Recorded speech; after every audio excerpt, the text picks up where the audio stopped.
Hello friends, आज हम 7.1 का सिक्स्थ क्वेश्चन का सेकंड पार्ट करेंगे। फर्स्ट पार्ट हमने पहली वीडियो में कर लिया था। तो सिक्स्थ क्वेश्चन है, name the type of the quadrilateral formed if any by the following points and given reason for your answer. तो हमारे पास सेकंड क्वेश्चन के पॉइंट्स हैं -3, 5, 3, 1, 0, 3, -1 और -4। तो अब हमने चेक करना है ये कौन सा क्वाड्रिलेटर है। तो पहले हम रफ क्वाड्रिलेटर बना लेते हैं। ए पॉइंट है -3, 5, बी पॉइंट है 3, 1 और सी पॉइंट है 0, 3 और डी पॉइंट है -1 और -4। तो अब हम डिस्टेंस फार्मूले के साथ फाइंड आउट करेंगे ये कौन सा क्वाड्रिलेटर बन रहा है। तो गिवन पॉइंट्स हमारे पास हैं, ए पॉइंट है -3, 5 और बी पॉइंट है 3, 1। तो पहले अब हम इस पर डिस्टेंस फार्मूला अप्लाई करेंगे। तो डिस्टेंस फार्मूला हमारे पास है √(x2 - x1) का स्क्वायर प्लस y2 - y1 का स्क्वायर। तो x1 हमारे पास पॉइंट है -3, y1 पॉइंट है 5 और x2 पॉइंट है 3 और y2 पॉइंट है 1। तो डिस्टेंस फार्मूले पे अप्लाई करते हैं 3 -3 का होल स्क्वायर प्लस 1 -5 का होल स्क्वायर। तो नेगेटिव नेगेटिव पॉजिटिव हो जाएगा। तो 3 + 3 का होल स्क्वायर और 1 - 5 -4 का होल स्क्वायर। तो 3 + 3 6 का स्क्वायर और नेगेटिव का स्क्वायर क्या होता है? +16। तो 4 का स्क्वायर हमारे पास 6 का स्क्वायर 36 और -4 का स्क्वायर क्या आ जाएगा? 16। तो 36 और 16 हमारे पास कितना होता है? 52। अब 52 के हम फैक्टर बनाएंगे। तो 52 के फैक्टर पहले तो 2 पे डिवाइड होता है ये 26, 2 पे डिवाइड होता है 13 और 13 प्राइम नंबर है। तो हमारे पास क्या आ गया? 2 × 2 × 13। तो 2 का पेयर बन गया तो हमारे पास आ गया 2√13। तो ए बी का हमारे पास क्या लेंथ आ गई? 2√13 यूनिट। अब हम फाइंड आउट करेंगे बी सी। तो हमारे पास बी पॉइंट गिवन है 3, 1 और सी पॉइंट गिवन है 0, 3। अब हम इस पर डिस्टेंस फार्मूला अप्लाई करेंगे। x1 है 3, y1 है 1 और x2 है हमारे पास 0 और y2 कितना है? 3। तो डिस्टेंस फार्मूला अप्लाई करेंगे बी सी पे। x2 - x1 का स्क्वायर 0 -3 का स्क्वायर प्लस 3 - 1 का स्क्वायर। तो -3, 0 -3 होता है हमारे पास -3 और 3 -1 हमारे पास है 2 का स्क्वायर। तो 3 का स्क्वायर 9 और 2 का स्क्वायर 4। तो 9 + 4 हमारे पास 4, 9 + 4 हमारे पास कितना है? √13। अब हमारे पास ए बी और बी सी इक्वल नहीं आए हैं।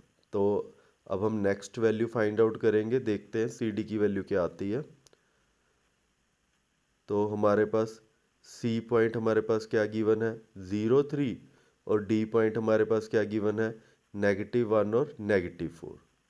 अब हम इस पर डिस्टेंस फार्मूला अप्लाई करेंगे सी डी की लेंथ फाइंड आउट करने के लिए। तो x2 - x1 का स्क्वायर -1 -0 का स्क्वायर y2 - y1 का स्क्वायर। तो हमारे पास -1 और -0 हमारे पास क्या हुआ? -1 का स्क्वायर और -4 और -3 -7 का स्क्वायर। तो ये हमारे पास आ गया 1 का स्क्वायर 1 और 7 का स्क्वायर 49। तो 49 + 1 हमारे पास कितना आ गया? √50। अब हमारे पास वैसे तीनों लेंथ इक्वल नहीं आई हैं। ये हमारे पास कोई भी क्वाड्रिलेटर नहीं बन रहा, लेकिन फिर भी हम फोर्थ लाइन भी फाइंड आउट करके देखेंगे वो कितनी आ रही है। तो अब हम फाइंड आउट करते हैं डी ए का डिस्टेंस। तो डी पॉइंट हमारे पास कितना गिवन है? डी पॉइंट है हमारे पास -1 और -4 और ए पॉइंट हमारे पास कितना गिवन है, -3 और 5। अब हम डी ए का डिस्टेंस फाइंड आउट करेंगे। तो डिस्टेंस ऑफ डी ए, तो x2 माइनस x1 का स्क्वायर, -3 नेगेटिव और -1 और इसका होल स्क्वायर और -5 नेगेटिव 4 का होल स्क्वायर। तो ये हमारे पास आ गया -3, नेगेटिव क्या हो जाएगा, +1 का स्क्वायर और 5 प्लस नेगेटिव पॉजिटिव 5 प्लस 4 का स्क्वायर। तो -3 + 1 हमारे पास आ गया -2, 5 + 1 हमारे पास है 9। तो ये हमारे पास आ गया -2 का स्क्वायर और 5 + 4 9 का स्क्वायर। तो -2 का स्क्वायर हमारे पास +4 और 9 का स्क्वायर 81। तो 81 + 4 हमारे पास कितना आ गया, √85। तो अब हमारे पास 4 लाइन है क्वाड्रिलेटर की, वो 4 की 4 अनइक्वल है। यानी हमारे पास क्या है, A B not equal to B C, not equal to C D और not equal to D A. तो हम लिखेंगे A B not equal to B C, not equal to C D और not equal to D A. तो ये हमारे पास quadrilateral नहीं बन रहा। तो लिख देना हमने A B C D not make a quadrilateral.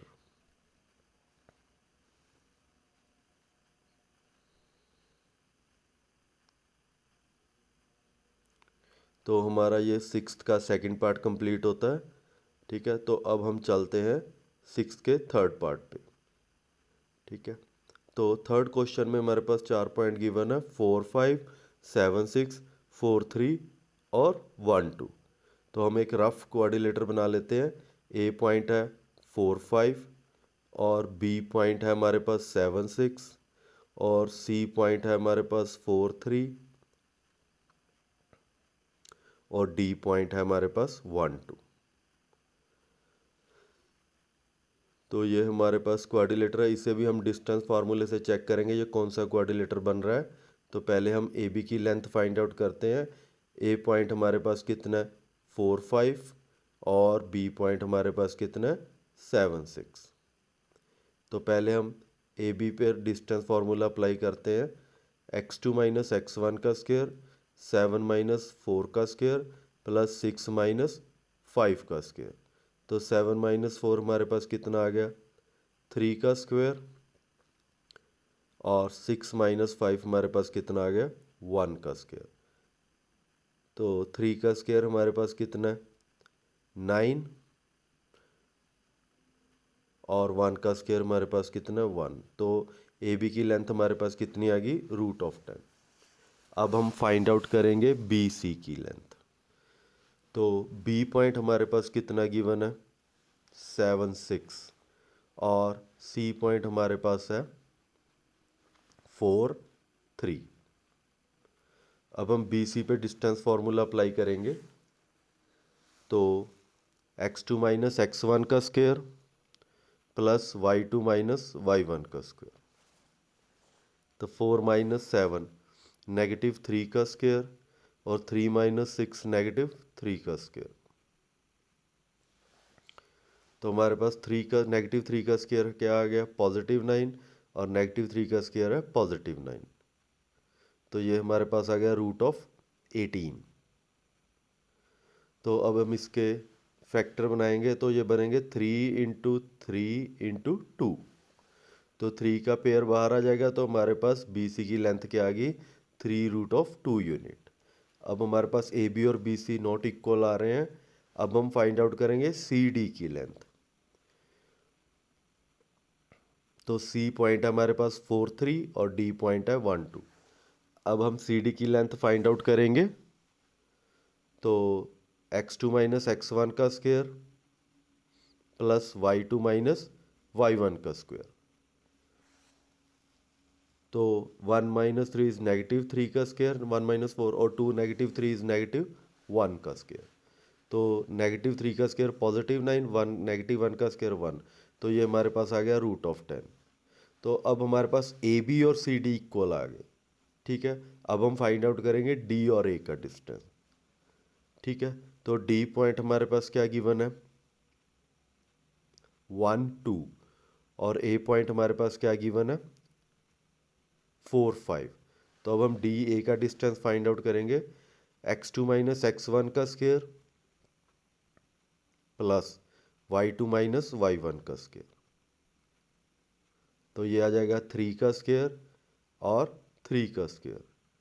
तो 3 का स्क्वायर 9 प्लस 9, तो ये हमारे पास है रूट ऑफ 18। तो इसके फैक्टर बनेंगे 3 इंटू 3 इंटू 2। तो हमारे पास क्या आ गई वैल्यू, 3 का पेयर बाहर आ जाएगा, तो 3 रूट ऑफ 2। तो अब हमारे पास ऑपोजिट साइड्स इक्वल आ गई, ए बी किसके इक्वल आ गया, सी डी के, और बी सी किसके इक्वल आ गया, डी ए के। तो अब हमने चेक करना है ये क्वाड्रिलेटर रेक्टेंगुलर बनेगा या पैरेललोग्राम, क्योंकि रेक्टेंगुलर और पैरेललोग्राम की ऑपोजिट साइड्स क्या होती हैं, इक्वल होती हैं। तो इसे हम कैसे चेक करेंगे, इनके डायगोनल चेक करके। अगर डायगोनल इक्वल आ गए तो ये रेक्टेंगुलर होगा, अगर इक्वल ना आए तो ये पैरेललोग्राम होगा। तो ये हमने रफ डायग्राम बनाई थी। तो ये हमारे ऑपोजिट साइड्स तो इक्वल आ गई,